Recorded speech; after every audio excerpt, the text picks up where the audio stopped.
예, 오늘 한국경제연구원에서 다른 주요국들, G7 국가들과의 고용률이 다 상승하는 가운데 우리나라만 정체돼 있다라는 그런 분석을 다룬 보고서가 나왔습니다. 한국경제연구원 직접 연결해서 내용 좀 자세히 들어보고요. 그 이유 좀 들어보겠습니다. 한국경제연구원 홍성일 경제정책팀장 전화 연결됐습니다. 팀장님 안녕하십니까? 네, 안녕하세요. 예, 우리가 전체 OECD 국가 중에서도 이 고용률이 27위 정도밖에 안 됐다고요? 네네.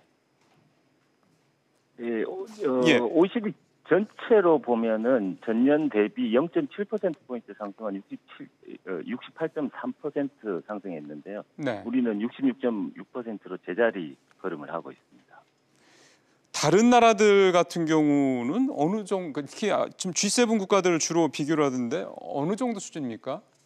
일본 같은 경우가 1.5%포인트 상승했고요. 미국은 0.6%포인트, 영국은 0.5%포인트 상승한 데 반해서 저희는 제자리 걸음을 한 걸로 나타났습니다. 연구원에서 이제 그거에 대한 원인 분석을 하셨을 텐데 어떻게 나오던가요?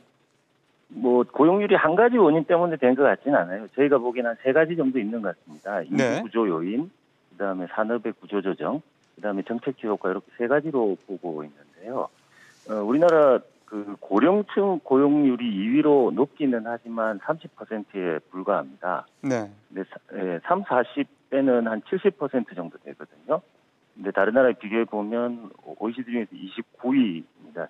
그러니까 주력 고용 계층의 그 순위가 굉장히 낮은 거죠. 근데 인구 구조상 최근에 저희들 3, 40대 인구가 감소하는 측면이 있어서 고용률이 떨어지는 측면이 하나 있고요. 예.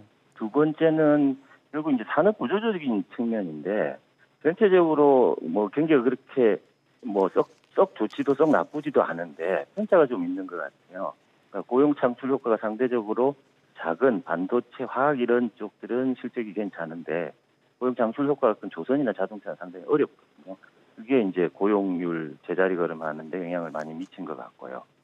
마지막으로는 이제 정책 문제가 또 조금 있는 것 같습니다. 최근에 이제 고용 관련 정책들이 기업이나 이게 우리 사회가 이제 수용하기에는 약간 그것보다 좀 빠른 속도로 추진되다 보니까 고용에 대한 그 고용 비용 부담이 좀 커진 게 있지 않나 이렇게 생각합니다.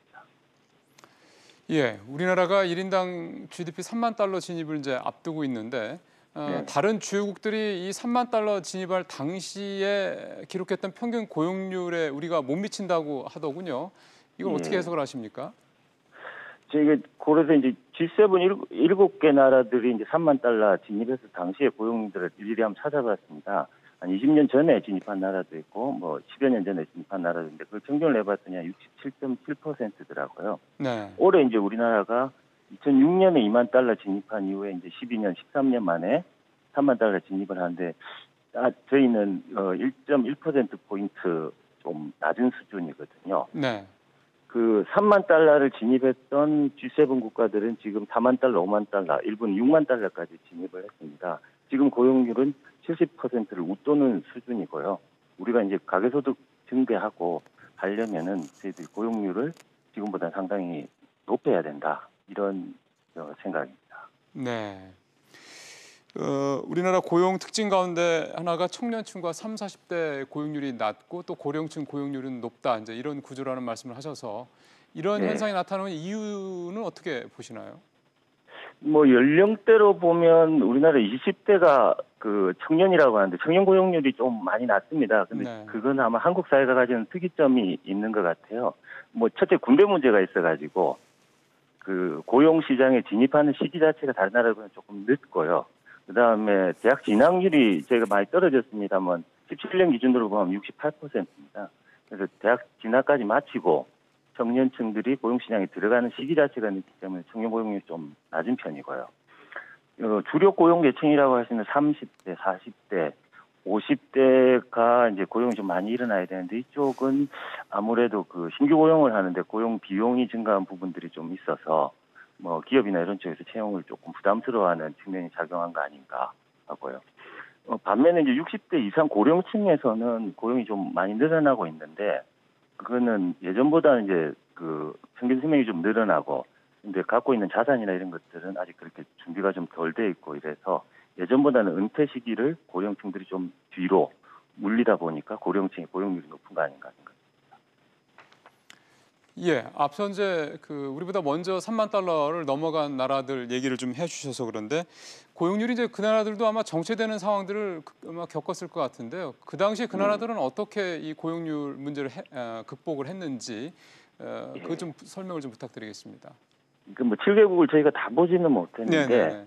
고용률은 이제 소득이 올라감에 따라 고용률이 올라가는 게 이제 정관계가 있더라고요. 예. 그러니까 지금 뭐 공통적으로 이제 저희가 지적하고 싶은 거는 일자리의 형태가 좀 일자리 형태를 좀 다양화시켜 가지고 고용률도 높이고 소득도 증가시킨 거 아닌가 이렇게 분석을 하고 있습니다.